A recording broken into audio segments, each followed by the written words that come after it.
Hey guys, welcome back to my channel, and today I'm sharing one of the highly requested recipe, which is soft and moist eggless chocolate cake recipe made in the pressure cooker. It's soft, gooey and chocolatey, and the best part is it is healthy. That means no refined flour or maida, no refined oil, no refined sugar and no eggs, so that even vegetarians can enjoy this guilt-free, easy to make soft and moist chocolate cake. A perfect guilt-free dessert in your weight loss journey. See how moist and soft this eggless healthy chocolate cake is. Eating clean when it comes to desserts like cakes can be a little difficult, especially if you are following a clean eating lifestyle. So I created this cake recipe for you so that you can enjoy a slice. Of course, you can bake this cake in an OTG oven, just like I baked my eggless chocolate brownies. And since many of you requested an oven-free baking, I thought why not share the pressure cooker method. Now, baking cakes in pressure cooker were common back in the late 70s and early 80s. I have seen my amma and her mum, whom I fondly used to call Ammachi, making cakes this way. These days there are many recipes on the internet which uses salt as a heating medium when baking in the pressure cooker. Yes, even clean sand can also be used instead of salt. But in this video, I am not using any salt or sand. About 4 years ago, I shared this method which I am showing today on my blog www.nisahomey.com. You can check my blog post to understand more.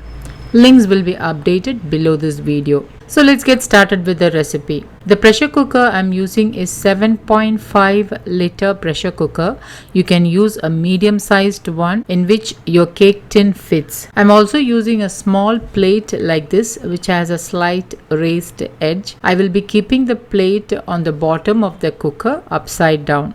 So what it does is it prevents direct heat to the cake batter, which may make the cake get burnt, and the plate also helps in giving even heat distribution. And I'll be keeping the gasket of the cooker on as it will seal the heat in the cooker, which actually gives the cake a moist and soft texture which you can see for yourself. This cake is very soft and moist and does not need any frosting unless you are baking this for your loved one's birthday. And also I won't be using the weight on the hob. Turn on the flame and allow the pressure cooker to get heated up on low to medium flame. So you're actually preheating the cooker, which is a must in baking. To bake the cake, I'm using an 8-inch round cake tin. With a pastry brush, I'm lightly greasing little desi ghee onto the cake tin. Make sure you grease the sides of the cake tin also.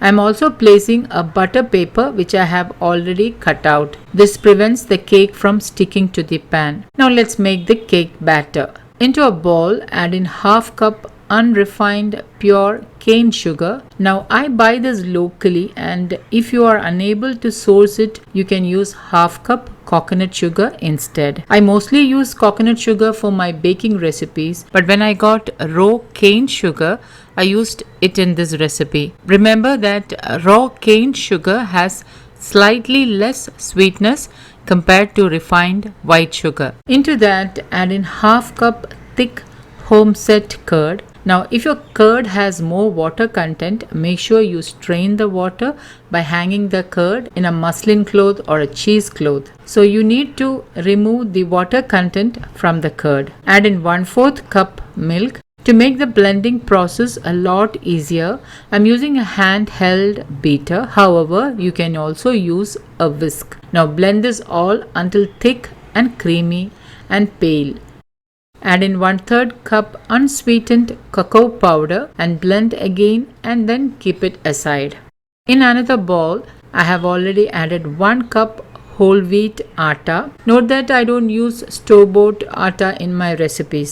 Now what I do is I buy whole wheat grains and wash, rinse and sun dry, and then give it to the local mill to powder. Store-bought atta or wheat flour may contain added gluten, and for that reason I avoid using store-bought whole wheat flour in my recipes. Add in 1/4 teaspoon pink Himalayan salt, half teaspoon baking powder, 1/4 teaspoon baking soda, also known as soda powder. And guys, do try to use good quality soda powder.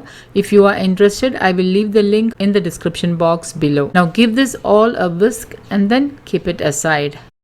Now into the cake batter, add in 3 tablespoons desi ghee, also known as clarified butter. And guys, this is the healthy fat we are using in this cake recipe. I'm sure it's easily available in most Indian homes. The healthy short chain fatty acids in desi ghee creates an environment for gut friendly bacteria and hence prevents bloating issues, which is so very common after having a cake made with refined products. Now blend this all up and then add in 1 teaspoon vanilla essence and blend again. Add in the wheat flour and remember to keep aside 1 tablespoon of the whole wheat flour. Now with a spatula, lightly fold the atta. As you can see, the batter is very thick. So I'm just adding in 1/4 cup milk to thin out the batter, and I'm folding and mixing it again lightly. Try not to overmix the batter. Now add in 1/4 cup dark chocolate chips into the kept aside 1 tablespoon whole wheat flour and mix well.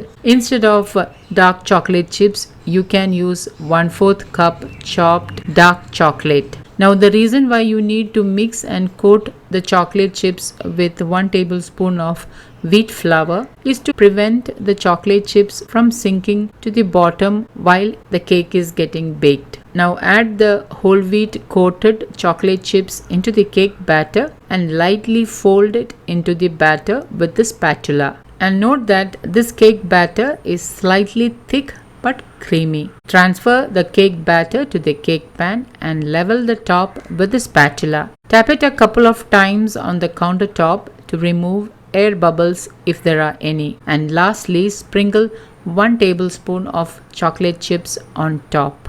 Okay, the cooker has been preheating for about 10 minutes, and now open the lid and place the cake pan in the center. And guys, remember that the cooker is very hot, so please be careful. Use mittens if you are a novice baker. Cover the cooker with the gasket on and don't put the weight. Keep the flame on high for 1 minute and then reduce the flame to the lowest.